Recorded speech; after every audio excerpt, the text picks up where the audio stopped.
Vamos a la palabra del Señor en el día de hoy. Por favor, les pido que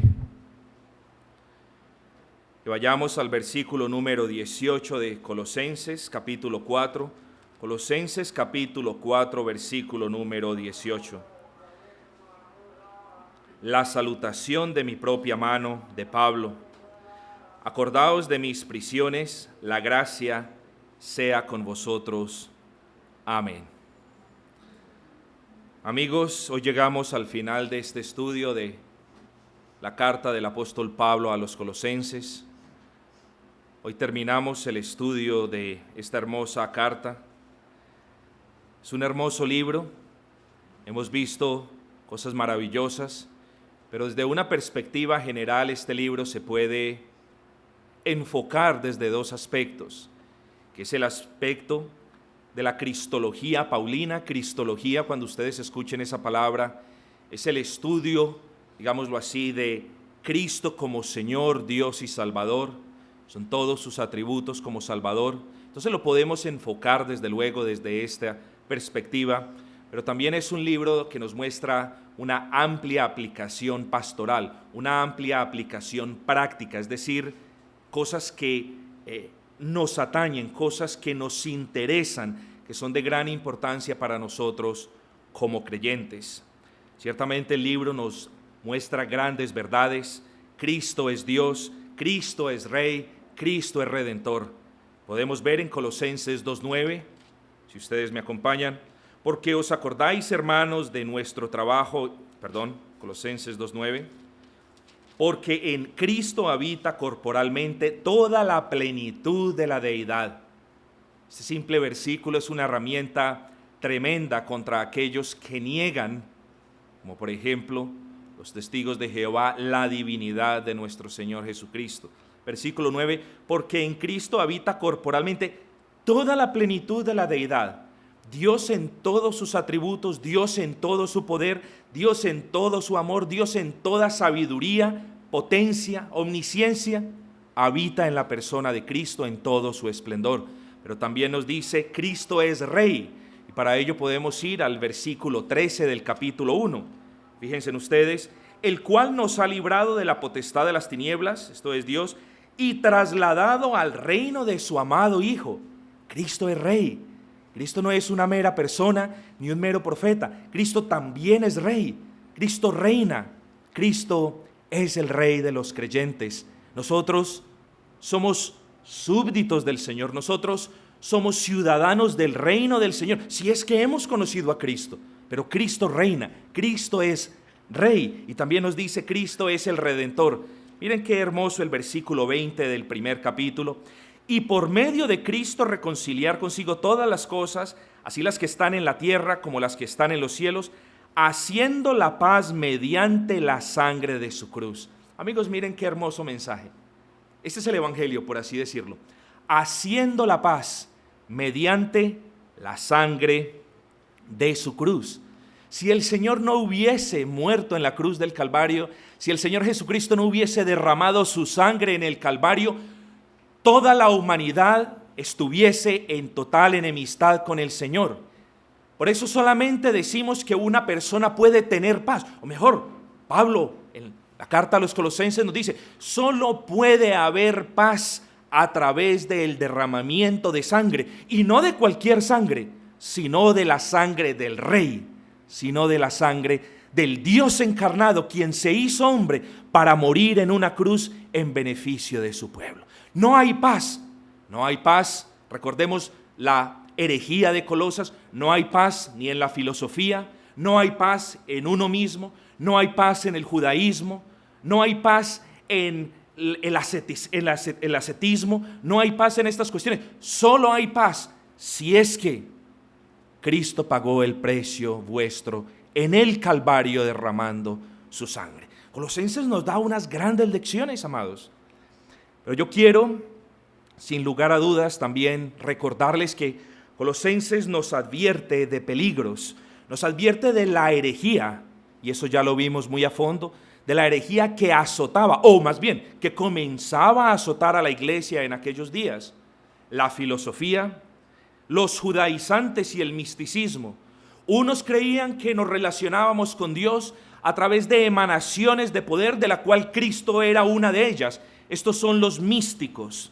Otros creían que solamente a través del cumplimiento de la ley del Antiguo Testamento podíamos, o de la ley ceremonial, hago la aclaración, podíamos ser salvos. Esos eran los judaizantes, esos eran los que decían, bueno, usted puede creer en Cristo, pero tiene que cumplir la ley ceremonial, si no, no puede agradar a Dios. Eran herejías, eran cosas grandes.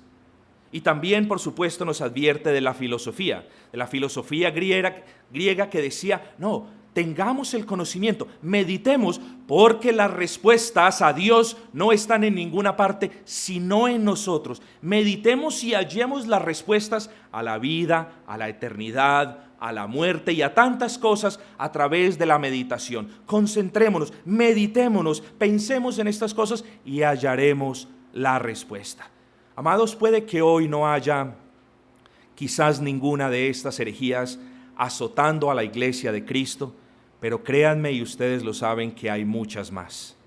Hoy no tenemos filosofía griega en medio de nosotros, hoy tenemos la doctrina de la prosperidad, hoy no tenemos judaizantes. Bueno, quizás debo replantear la situación. Los judaizantes están de nuevo al ataque.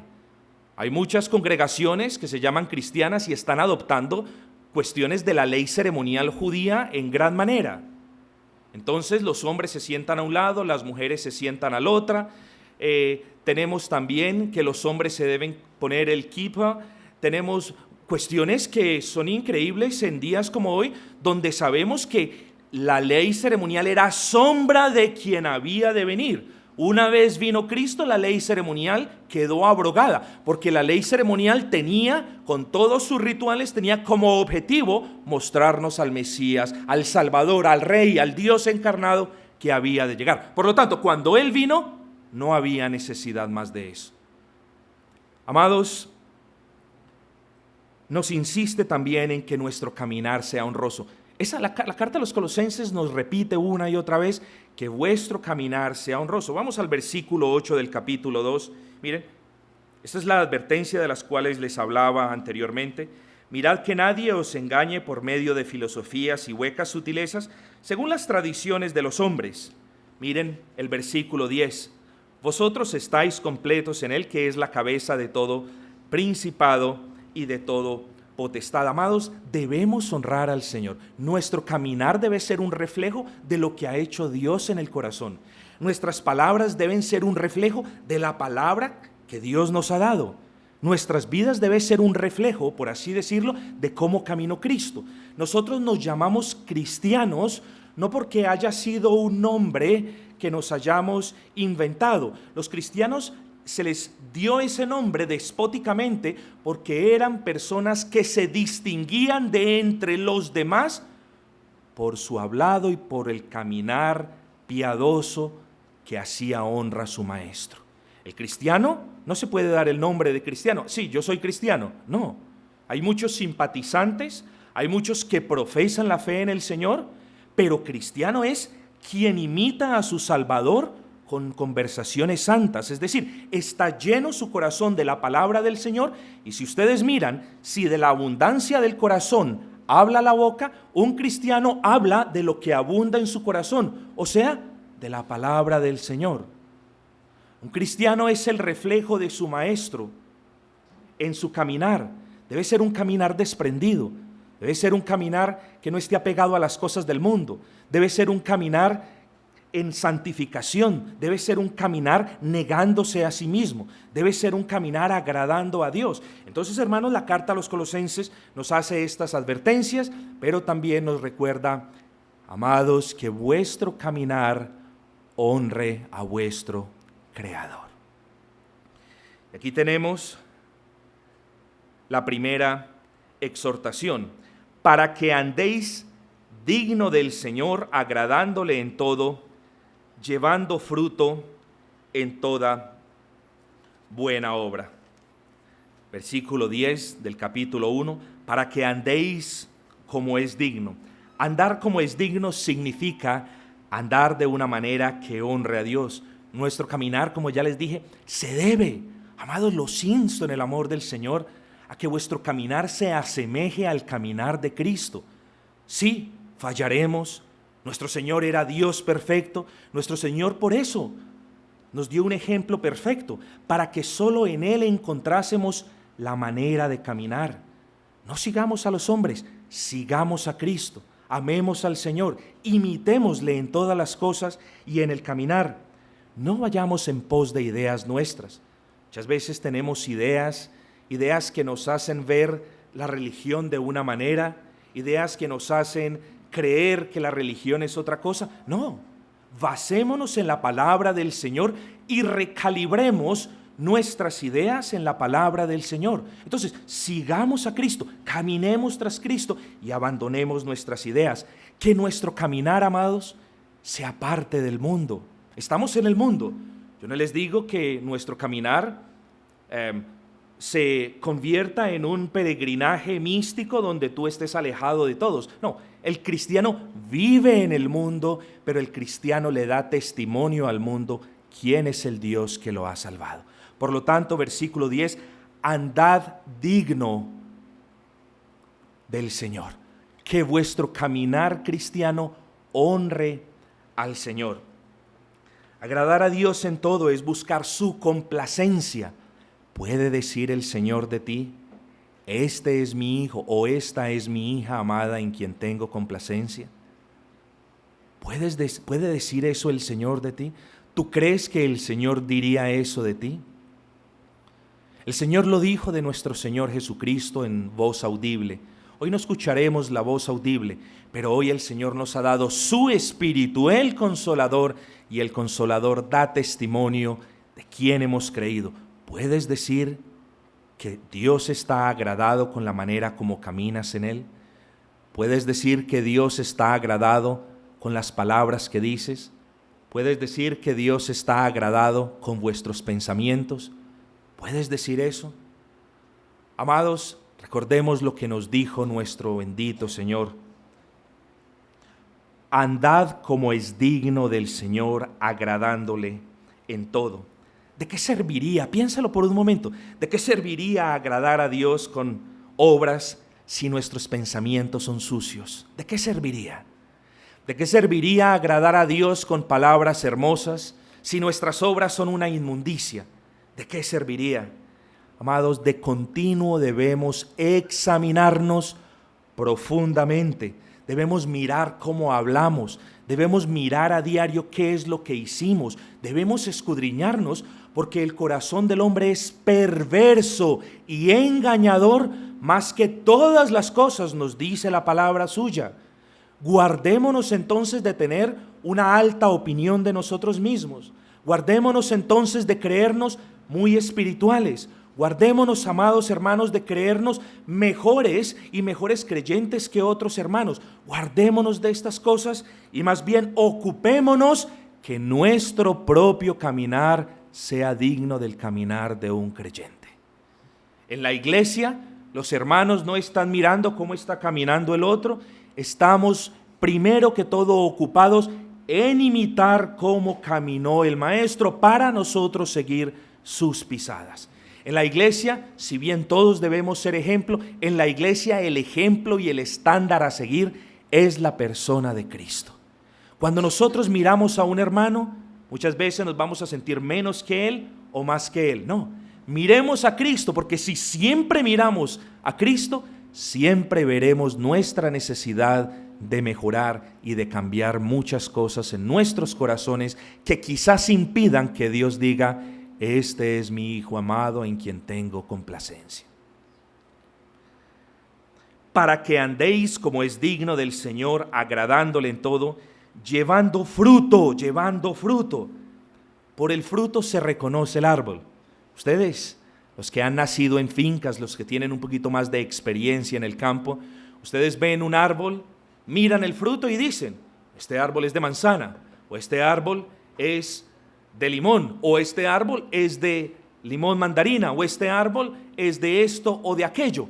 Por el fruto uno conoce el tipo de árbol. Por vuestras obras, por vuestros pensamientos y por vuestras palabras, el mundo conoce qué tipo de persona eres tú. Y aquí es donde viene el vituperio al Señor Jesucristo. Cuando nos llamamos creyentes, pero nuestros frutos están diciendo que no venimos de ese árbol de la vida. Amados, examínate profundamente, te lo ruego. Y esta es la primera exhortación de este resumen breve de la carta a los Colosenses, que vuestro caminar dé frutos para la gloria y honra del nombre del Señor Jesucristo. Pero fíjense lo que dice, en toda buena obra. ¿Ven? ¿Cómo llevar fruto? Entonces nos preguntamos, como la planta necesita del sol, del agua, también nosotros no podemos dar frutos si la gracia del Señor no corre por cada una permítanme usar esa expresión, de las venas de nuestra alma. Si la sangre, si la gracia de Cristo no abunda en nuestros corazones, nosotros no podemos dar frutos dignos del Señor. Podemos hacer cosas para unas personas quizás nobles, para unas personas quizás buenas obras, pero ante los ojos del Señor no podemos dar frutos si su gracia no abunda en nuestros corazones. ¿Qué es la gracia de Dios? La gracia de Dios es el favor inmerecido de Dios para con sus hijos, para con su pueblo. Todos los hijos del Señor claman por ese favor inmerecido de su Padre. ¿Para qué? Para alabarle, para glorificarle haciendo buenas obras. Las obras que hacen los hijos del Señor deben agradarle a Él. El caminar de los hijos del Señor debe ser digno de Él. Las conversaciones de los hijos del Señor deben magnificarlo, deben glorificarlo, deben honrarle. Amados, ¿cuánto necesitamos del favor de Dios para agradarle? No caigamos entonces en la trampa de que puedo agradarle a Dios mediante un buen pensamiento, que puedo agradarle al Señor, mediante obras intermitentes que casi ya ni se ven. Nosotros agradamos a Dios y damos fruto a través, por medio de la gracia suya, y hacemos obras para la gloria de su nombre. Toda obra que no proceda de un corazón regenerado, que no abunde en gracia, no se le da el título de buena obra, amados. Obras benéficas, obras de caridad, como usted las quiera llamar, pero no son obras aceptas al Dios que demanda buena obra en todo lo que hacemos cuando la persona está llena de la gracia del Señor. Entonces resumamos este punto diciendo, amados, andemos nuestro caminar cristiano como es digno de nuestro hermano mayor, de nuestro Rey que descendió a este mundo a darnos ejemplo de cómo hacerlo. ¿Quieren un consejo más práctico? Lean los evangelios. Para quien no ha acogido, para quien no tiene un patrón de disciplina en la lectura de la palabra, comience a leer el Evangelio de Juan. Evangelio de Juan, comience a leer un capítulo diario, solo uno. Escudriñe la palabra un capítulo a la vez, pero entre en esa disciplina de saber quién es su Señor y de saber cómo anduvo su Señor cuando descendió a este mundo caído. Dios no nos deja, Dios no nos pide que andemos como Él anduvo, sin habernos dado ejemplo y sin haber dejado en su voluntad preciosa y exactamente revelada la manera como Él anduvo. Venga la palabra del Señor, escudriñe la palabra del Señor, esté en oración, mire cómo Cristo anduvo, escuche las palabras que Cristo dijo aquí en la palabra y muévase a imitar a su Señor, a su Maestro, de una manera que le honre. La segunda advertencia la vemos en el capítulo 2, versículo 4. Mucho cuidado con esta advertencia, quiero hacer énfasis en ella. Colosenses 2:4, y esto lo digo para que nadie os engañe con palabras persuasivas. Amados, Pablo se refiere a las palabras persuasivas de la filosofía griega, palabras que pretendían explicar las cosas y el mundo que lo rodea desde la perspectiva del hombre, palabras que pretendían traer explicaciones a las cuestiones que rodean al hombre. Y yo les decía, hoy no hay mucha filosofía griega, sin lugar a dudas, pero sí hay como malicia chibcha e indígena dentro de las iglesias del Señor. Sí, hoy quizás no vengan muchos filósofos griegos a querer perturbar la paz en la iglesia de Cristo, pero hoy vienen personas maliciosas, personas muy maliciosas, personas muy sagaces, a quitar la paz en la iglesia del Señor. ¿Pueden quitar la paz? Por supuesto que la pueden quitar. ¿Pueden perturbar? Por supuesto que pueden perturbar la paz dentro de la iglesia. Por eso la advertencia, amados, versículo 4, que nadie os engañe a ninguno de vosotros con palabras persuasivas, con palabras que tienen el objetivo de convencer, con palabras que tienen el objetivo de moverlos de donde ustedes están para llevarlos a otro lado. Son palabras persuasivas, son palabras dulces, palabras con apariencia de piedad, palabras que tienen una apariencia de santidad, pero estas palabras son palabras que tienen como objetivo sembrar la discordia y dividir el cuerpo de Cristo. Entonces miren el segundo punto. Primero, andad como es digno del Señor. Segundo punto, tened cuidado, colosenses, tened cuidado. Vosotros que asistís a Gracia Redentora semana tras semana, tenéis cuidado de que nadie os engañe con palabras que parezcan muy espirituales, con palabras que parezcan muy santas, con palabras que parezcan muy convincentes. Tened cuidado de esas cosas. Es un punto que el apóstol Pablo hace énfasis. Amados, creo que todos lo sabemos, Satanás es el padre de las mentiras. Satanás es el mentiroso por excelencia. Es el maestro del engaño. Y ustedes saben que Satanás no trabaja solo. Satanás trabaja acompañado de muchas personas que se han suscrito a sus ideas. Satanás emplea a personas que trabajan para él y que venden su propia alma, por así decirlo, es decir, venden su convicción y venden la verdad de la palabra por ganancias deshonestas. Satanás tiene muchas personas vestidas de traje y de corbata en muchas partes del mundo. Muchas personas detrás de un púlpito cristiano son miembros, son socios activos del mismo demonio. Pastor, ¿cómo es eso? Amado, todo aquel que se llame pastor y predique otra verdad, predique otra cosa que no sea la verdad del Evangelio, tal cual nos es revelada en la palabra del Señor, dice la palabra, el tal sea anatema, el tal sea maldito. Vean ese calibre tan grande de esa palabra. Todo aquel, no algunos, no los que nos caen bien y los que no nos caen bien, no. Todo aquel, llámese como se llame, esté donde esté, tenga la iglesia que tenga, que predique una verdad diferente a la voluntad perfectamente revelada por Dios en su palabra, el tal sea maldito. No lo digo yo, lo dice la palabra del Señor. Y el apóstol Pablo nos exhorta a que cuidemos de nosotros mismos, no prestando oído a palabras persuasivas, a palabras que tienen mucha apariencia de piedad, pero que son palabras que detrás esconden la podredumbre y el vituperio a Cristo. Esconden la podredumbre, el olor fétido de lo que es una doctrina que no es cristocéntrica. Satanás emplea a muchas personas. Ellos trabajan incansablemente alrededor suyo y alrededor mío. Incansablemente. Porque Satanás y sus huestes, como león rugiente, está rondando alrededor buscando a quien devorar. Eres advertido el día de hoy. Satanás trabaja inconstantemente alrededor de la iglesia buscando a quien devorar.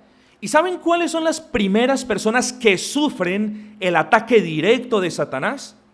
Son las personas que comienzan a alejarse lentamente de la iglesia. A esas personas son.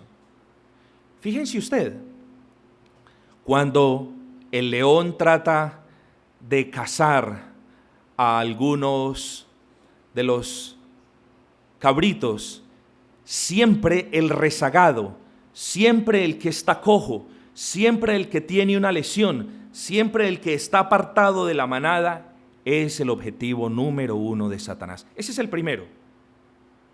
No que los otros sean inmunes, no, ese es el primero. El más débil, ese es el primero. El que anda de manera coja, ese le echa el ojo. Amados, lo mismo es con nosotros. Tengamos pues cuidado, porque el Satanás, este demonio, tiene el objetivo de desanimar a las personas. Y yo les pongo un ejemplo, es una ilustración, quizás no ilustre el carácter completo de lo que quiero decir, pero imagínense en un carbón, cuando ustedes están prendiendo una fogata. Imagínese usted un carbón. Coja usted el carbón que está ardiendo al rojo vivo y sepárelo de los demás carbones que también están ardiendo.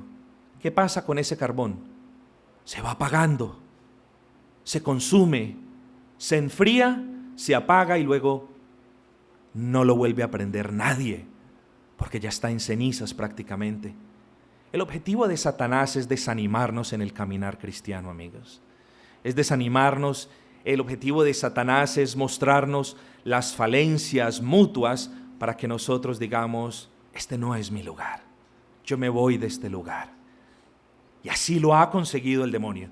Apenas tú te comiences a alejar, ahí que te comienzas a enfriar, ahí comienzas a endurecer tu corazón, y ahí es el momento donde Satanás te envía el zarpazo, y ese zarpazo te puede alejar del Señor para siempre, si es que tú no has sido un verdadero convertido. Tenga cuidado entonces, amigo. El objetivo de Satanás es desanimarlo, es entretenerlo, escuchen, es entretenerlo o mantenerlo tan ocupado que su tiempo de oración disminuya notablemente. Ese es el objetivo de Satanás también. Si Satanás lo mantiene entretenido con las cosas del mundo, si Satanás lo mantiene entretenido pegado de la televisión las 24 horas, si Satanás lo mantiene entretenido pegado del internet las 25 horas, si Satanás lo mantiene entretenido con las cosas del mundo, entonces su tiempo de oración va a mermar más y más y más. Pero Satanás también le da trabajo a las personas, trabajo en exceso. Y es sorprendente que muchas personas digan, oigan, tengo trabajo. En Inglaterra, yo particularmente soy testigo de esto. Las personas decían, uy, no, tengo tanto trabajo, el Señor me bendijo con tanto trabajo. Entonces uno preguntaba, oye, ¿y cómo te bendijo el Señor? No, imagínense, tengo trabajo de 4 a 7, tengo trabajo de 10 a 12, tengo trabajo de 2 de la tarde a 6 y tengo trabajo luego de 10 a 11 de la noche. ¡Qué bendición del Señor! No es ninguna bendición. Eso jamás pudo venir del Señor, porque si bendición es que tú te alejes de la congregación y que tú no tengas tiempo para orar y buscar del Señor, no es ninguna bendición. Amados, cuidémonos entonces de las artimañas de los engañadores. Cuidémonos entonces, porque el demonio está incitando a las personas a que no crean tanto lo que el pastor dice. El pastor es un poco fuerte y el pastor es un poco recio y el pastor es un poco estricto. No, así no son las cosas. No deben ser así. Claro, no hay mejor objetivo de Satanás que meternos en la mente la idea de que el cristianismo es un relajo mediocre. No, amados. Nuestro caminar debe honrar a nuestro Padre Celestial. Nuestras palabras deben glorificar su santo nombre. Nuestras vidas deben ser un reflejo de lo que el Señor ha hecho en nuestros corazones. ¿Pueden ser los elegidos engañados? Por supuesto que sí. Por supuesto que pueden ser engañados. Por supuesto que pueden vivir alejados. Por supuesto que pueden vivir tropezando. Por supuesto que no van a gozar el gozo de la salvación. O sea que Satanás sí puede engañar aún a los elegidos. Sí los puede hacer desviar del camino. Lo que Satanás jamás puede hacer es que ellos se pierdan eternamente. Pero ciertamente un creyente se puede desviar al caer presa de un engañador. Tenga pues usted cuidado. Vamos para la tercera exhortación a manera de resumen. Recuerden, estamos resumiendo los 4 capítulos de la carta de Pablo a los Colosenses. Entonces el primer punto, como ya lo dijimos, es que vuestro caminar honre a Cristo, que vuestras obras honren al Señor. Y el segundo, Tened sumo cuidado con los engañadores, con Satanás, con sus secuaces y con toda persona que tenga apariencia de piedad que nos quiera alejar de la verdad de la congregación. Tened sumo cuidado. Vamos a Colosenses capítulo 3, versículo 1. Si pues habéis resucitado con Cristo, buscad las cosas de arriba donde está Cristo sentado a la diestra de Dios. Amados, cada uno de ustedes, de una u otra manera, vino a este lugar. Si usted vino en carro, usted no estaba con las manos al volante, mirando a su amigo o mirando a su esposa y hablando con esa persona. Estaba mirando al frente porque usted quería ir a un lugar. Estaba pendiente, moviéndose de manera adecuada para usted llegar a ese lugar. La pregunta es, de verdad, ¿a dónde quiere usted ir? ¿A dónde quiere usted ir? Yo creo que no hay nadie, y escúcheme porque los estoy mirando a todos, yo creo que no hay nadie en este lugar que me diga, pastor, yo quiero ir al infierno. Yo creo que no hay nadie. Entonces, y miren qué ejemplo puede ser un poquito, quizás un poquito tonto en su superficie, pero miren, entonces, si ninguno de ustedes quiere ir al infierno, buscad las cosas de arriba. Con este versículo se cierra el asunto. Si ninguno de ustedes quiere ir al infierno, buscad las cosas de Dios. Pero ¿cómo puede ser posible que hayan personas que digan, no quiero ir al infierno, y estén buscando las cosas del mundo día tras día, semana tras semana? ¿Ven?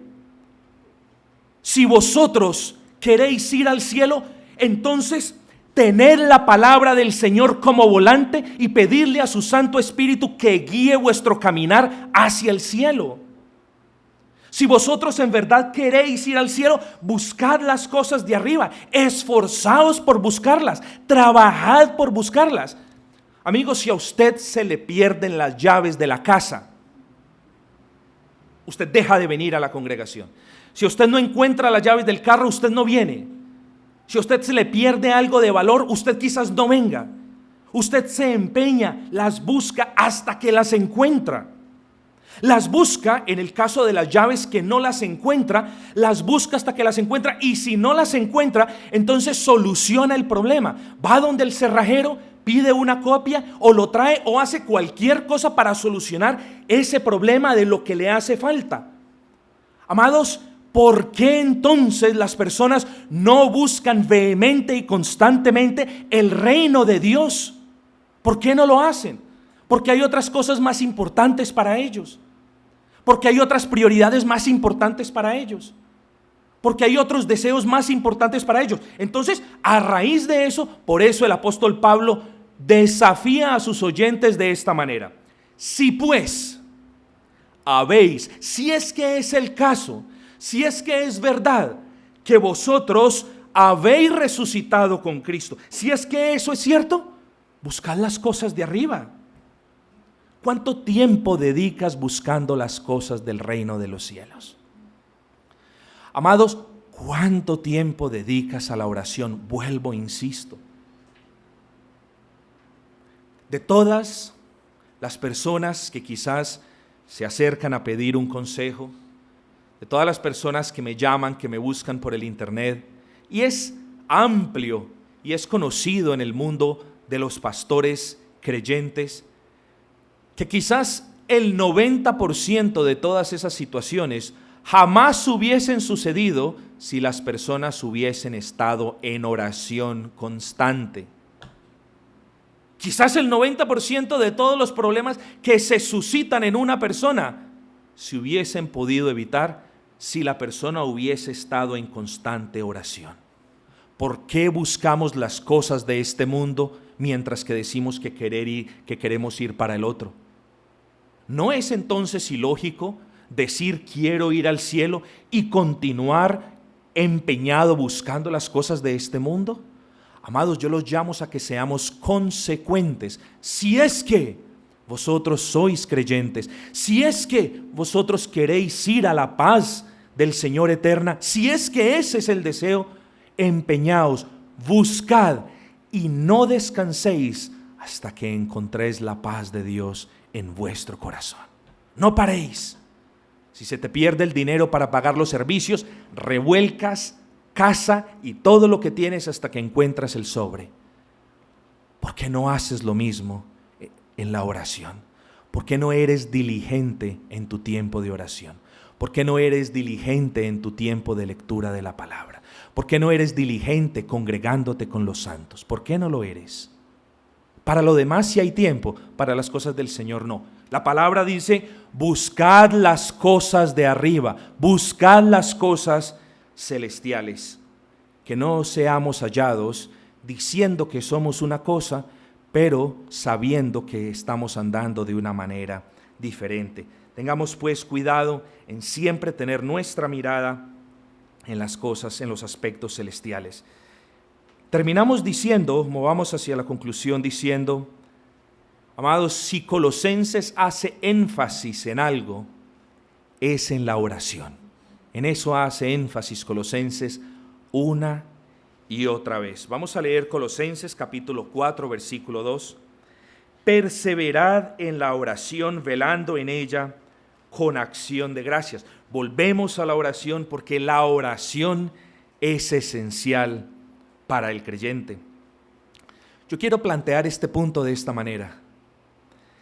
¿Qué piensas de un preso que no quiere salir de la cárcel? ¿Qué piensas de un náufrago que no quiere ser rescatado? ¿Qué piensas de una persona perdida en la selva que no quiere ser hallada? ¿Qué piensas de eso? Eso está loco, es un demente. Alguien está en una isla aguantando hambre o comiendo coco por 2 meses y ya la palmera se le acabaron los cocos y esta persona dice, no quiero ser rescatado. ¿Qué es eso? Alguien está en la mitad de la selva del Amazonas y dice, no quiero encontrar la salida. ¿Qué es eso? Es una locura. ¿Qué piensa usted de un padre que está dispuesto a perdonar, pero de un hijo que no está dispuesto a pedir perdón? ¿Qué piensa usted de eso? Es trágico, ¿cierto? Es el colmo de la insensatez. Son cosas terribles, ¿verdad? Ahora, ¿qué piensas de ti mismo cuando no quieres orar? Cuando tú no oras, te estás haciendo tan necio como el náufrago que no quiere ser rescatado, como el perdido que no quiere ser hallado, y como quien tiene pecado que no quiere ser perdonado. Cuando tú no oras, tú quieres permanecer confiando en tus propias fuerzas.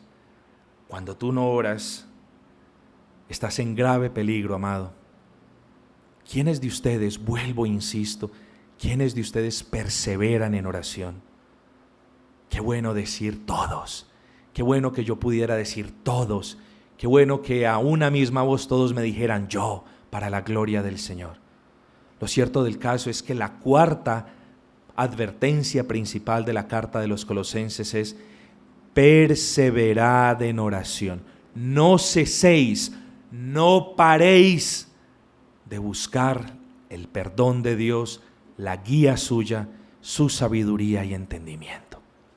Recuerda el ejemplo: si tú eres una persona que no ora, te haces tan insensato como quien está perdido y no quiere usar su brújula para salir allí.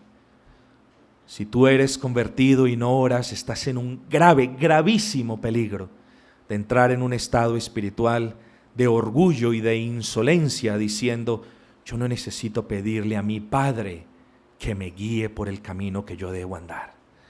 Amados, que nuestras vidas entonces como creyentes reflejen la virtud de quien nos ha salvado, de quien nos ha rescatado, que nuestras vidas, que vuestras vidas como creyentes honren al Señor, que vuestros pensamientos, que son escudriñados por Dios en todo momento, sean agradables a Dios, que vuestras palabras estén llenas de la palabra del Señor, que sean palabras de edificación, que sean palabras de aliento, de ánimo, que sean palabras respetuosas en el amor del Señor, Tengamos cuidado también de quienes quieren pervertir nuestro caminar en el Señor. Tengamos cuidado de los engañadores, de los maliciosos con palabras dulces y persuasivas que nos quieren alejar de la verdad.